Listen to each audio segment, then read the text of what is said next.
Welcome to the Success with Jewelry podcast, where we invite you inside our conversations about business success and marketing for jewelry designers and entrepreneurs.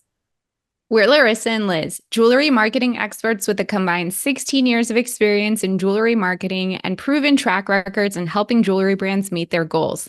When you listen to or watch this podcast, you get an intimate and exclusive peek behind the curtain of all the things you wish you could know about earning success in this industry.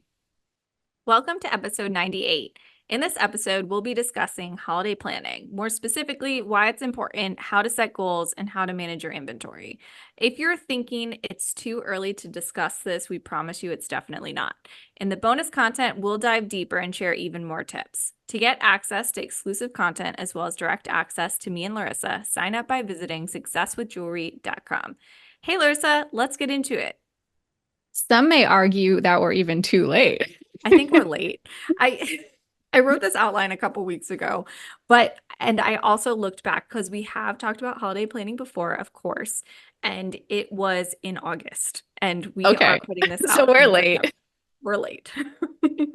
But hopefully our previous planning content has gotten everybody in the mindset and Yeah. everybody's already started. Yeah, and even if you haven't started, don't worry, don't panic. You can still get everything together right now and still be totally fine for holiday. It does feel weird though, talking about holiday in August. And I think you said that when I sent you that we were going to talk about this. And you were like, well, good. We should put it out in September. That feels like a good time to talk about holiday. And I agree, but it is Yeah, late. absolutely. I feel like I talked about this at some point before, but I like briefly worked at Macy's on like the sales floor, and the store I worked in was like an example store for others in the region. And so they would put up the holiday display for the merchandisers in our store, like literally like the last week of August, so they could all come see it. And I always thought that was so bizarre until I worked in marketing for like retail. Totally. And I mean, I'm seeing Halloween content on social media. Yeah, We are headed very quickly towards spooky season. And right after that is holiday. absolutely. So, okay, why is holiday planning crucial? We've probably talked about this before, but for a jewelry business, and I know that a lot of people listening are really selling to self-purchasers, but Q4 has traditionally been one of the biggest shopping times for jewelry brands. And I know this isn't true for every brand, but it is a really important time of year. So even if you do have self-purchasers, it is still like you talking about what's available, communicating your deadlines, and all of that is going to push those people to purchase too, because a lot of times this time of year, people get end of the year bonuses or just kind of seeing all of the noise about like what's going on and like what people are selling and buying gifts. Maybe they want to treat themselves to something like towards the end of the year. So that self purchasers do buy during this time also. That's so true. I get a lot of pushback from clients that cater to self-purchasers about not wanting to participate in holiday marketing, but what you said is so spot on.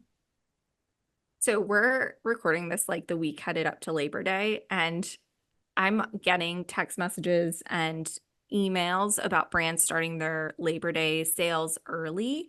And so I think that's something to really think about going into this holiday season. Is how are you going to really like make your plan and plan ahead, thinking about trends and consumer behavior. It's not exactly the same as last year. We also have a big election that is happening that could affect some of your timelines and how you're thinking about when and how you want to promote things. Mhm. That's so true. Another general thing I want to say about this before we get in the specifics is Black Friday and that whole shebang. A lot a lot of people, a lot of brands, they don't want to participate in that. It's especially not that particular weekend. And I totally understand why, because there's a lot of noise, especially if you're like a smaller business. However, I think it's a little bit Scrooge-like to say that you're like beyond participating in like those kinds of holiday things. And I'm not saying you have to do a discount if that's not what you do, but I think leading up to holiday is a festive time and something should be in place in your holiday marketing plan to like participate in that fun, festive time of year. Yes, I think that, I mean, you took the words right out of my brain. I was going to say it's fun and festive, and you can do it in your own way, and you don't have to do your promotion on that specific weekend. But I think what I'm learning from kind of the Labor Day thing that's happening right now is that you want to get ahead of it, but also be aligned with it. Because the thing we think about in marketing a lot is that, a lot of these bigger brands with lots of money and the fact that it's been traditionally like a sale for many, many years, that does a lot of the legwork for you. Then you don't have to like do all of the like, oh, there's a sale. Let me explain why kind of thing because people are expecting it. Mhm. So I think that like starting to promote like a week early and maybe running it a little longer or kind of like adjacent to that weekend is something to think about. Mhm. And even if you're not going to do a sale, which is totally fine, maybe there's just something fun, special, festive that you can do with your merchandising. Maybe it's a different kind of perk or promotion, like just something, something different.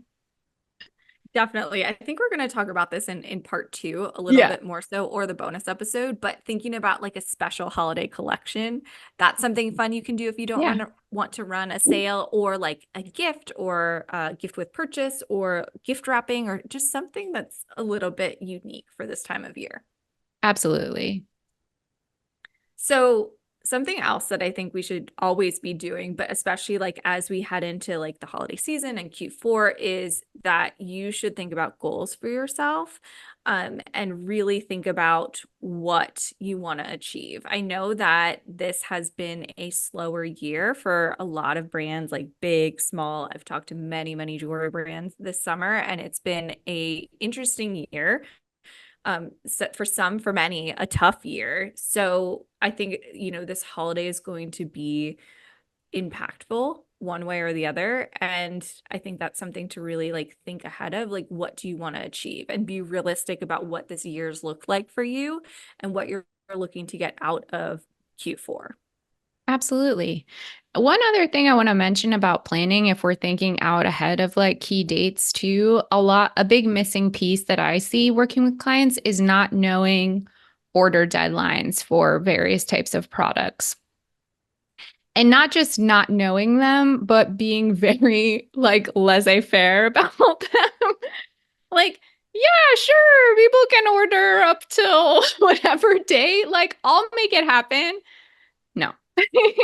Not only do you want to create some sanity for yourself and be really specific about what date you want to be shipping products up until and decide that right now, but you also want to make that clear in your like customer policies, whether that's on the product pages or in your general customer policies, and also gives you a plan for emails to like work back from because customers need that push and that specificity. And the being wishy-washy about the deadlines is helping no one.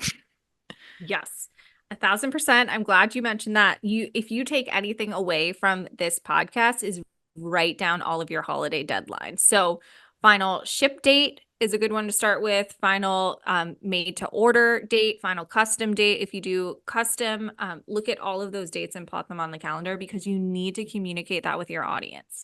It's super, super important to back up from that and make sure you're letting people know. Yeah, and it could also be an opportunity for you to think about the different shipping services you even want to deal with offering, like overnight, whatever, expedited, regular. You get to decide that, but once you decide, then you have to know the lead time for all those things. I talked to a designer recently and she was like, I'm going to shift to in stock, ready to ship December 1st. And that's a choice. And I love that for her because she planned that out. She's like, I want an easier December. I don't want to be like at my bench as much. I want to be doing like events and, promoting my work elsewhere and spending time Yeah. with my family and all of that. So, like, that's what planning does. That's what thinking about these things now does, is that you can determine what your Q4 looks like. Yeah, absolutely. Such a good point. I mean, like if you celebrate Christmas and you actually want to have fun with your family, do you want to be shipping overnight orders December 23rd? I don't think so. I don't No. think so. I wouldn't want to. But it's also a tolerance thing. Like if you really don't mind, okay, more power to you, but work back from that. And then, she can, with that knowledge of what she wants to do, she could just like finish her emails, plan them out in advance. And then she's really just like shipping things as they come, has a clear, like, order by date, doesn't have to hit her bench to make any like made to order things. And so she's like really in control of how she's spending her time and what she's focused on. So I planning's love that. everything. Yeah, I love that. Yeah. So think about those dates, set goals for yourself. And goals can be like, you want them to be specific and measurable. We've talked about goals before, and they can be revenue focused. You should have a revenue goal. You should have like how many pieces you want to sell. But you can also have goals around like, I don't want to be at my bench the second half of December, or, goals that are a little bit more about your like work-life balance or things that aren't strictly money related. Yeah, absolutely. So important and to have non-money related goals. Definitely. And like goals can be like, new customers or like repeat customers. Like I want, this person who purchases from me every holiday season to feel like really like good about purchasing from me again. Like that could be a goal too. So lots of Yeah. directions you can go with that. You know what's a good goal is? Trying something different that you've never tried before in your holiday marketing. I love that. I love that. In part two, we're going to really get into marketing. But I just think that's really fun because it is such a festive time of year. And I think that with I mean, it's been a tough year. I think for people even outside of like running their own business, it's just been weird and it's been a lot. And so I feel like, I mean, I'm looking forward to pumpkin spice lattes and holidays and, Halloween and like all the things and like the merriness and like the family and all of those things because it's just like anything that feels cozy, I'm down with right now. And I think a lot of people feel that way. Love that. I'm not usually a pumpkin spice gal. I don't know why I mentioned that. It just feels like so festive. And I think we all need some fun and festive things I happening. agree. Give your audience some pumpkin spice. You got some citrine, you got some smoky quartz. Give them some Yeah. pumpkin spice. Lean into all of it. I Lean mean, in hard. lean into sharing your family traditions. I sent an email out, I don't know if it's last year, maybe it was 2 years ago, who knows, but about this like little candlelit stroll in my community. And like I talked about like the joy of living in a small town and all the like Aw, festive things and all of that. And people connect with that. It makes people feel cozy. And I think that's what we should strive for, just leaning into the festivities. definitely.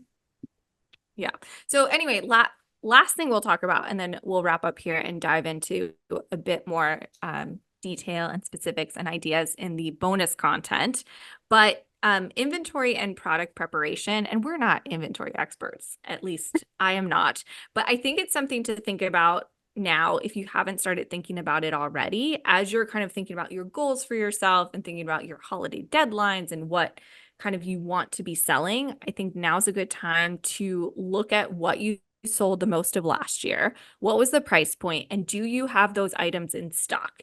Because now, leading up to that, you want to make sure that you have those items in stock, and really think about how you're going to manage that, how you're going to, make sure that you have pieces that you can sell because you can't make money if you don't have anything to sell. So true. Yeah, like merchandising's another layer of that. And it's like even if you don't have to necessarily follow the sales data from last year, maybe you've had new products since then. So what do you want to share leading up to the holiday season? What groupings of products? Like what are you going to include in a holiday gift guide? Who should be recommended what for holiday gifting? All kinds of things. We should do a deeper dive on merchandising. I think we've done episodes about it before, an episode, but sometimes I'm turned off when I go to a like ready to ship page or, a website and it just feels like a random scattering of products. So like that's such a good point. You want to make sure your website is merchandised. And I know that designers think about it when they're in person and they're doing direct to consumer events and things like that, but you want to make sure your website, if you're focused on e-commerce sales this holiday season, you want to make sure it's merchandised and you have a really like cohesive and engaging product selection. Absolutely. Yeah. I was gonna say something else about that, but now I don't remember. Oh, even thinking about like color stories or seasonal trends, seasonal looks. Like think about all the things that are happening between now and holiday. It's a lot of things. Fall starts, winter starts, like everything. Thanksgiving. There's a lot going on. There's a lot of stories to tell, so don't Yeah. be afraid to tell them. And the last thing I'll say, and this is just a reminder of what we've already said, but think about your deadlines, write everything down. And if you do anything from this podcast, just like start a list, start your holiday planning because we are too late. We are late. We are not too late. Wait, take that out. It's Cut that out, not Laryssa. too late, but it's crunch It's time. time. It's time. It's All right. time. It is time. So, have you started your holiday planning yet? Let us know. Visit successwithjewelry.com. And if you love the podcast, we'd love to hear from you. Send us a message or leave us a review. Thanks for being a part of our community.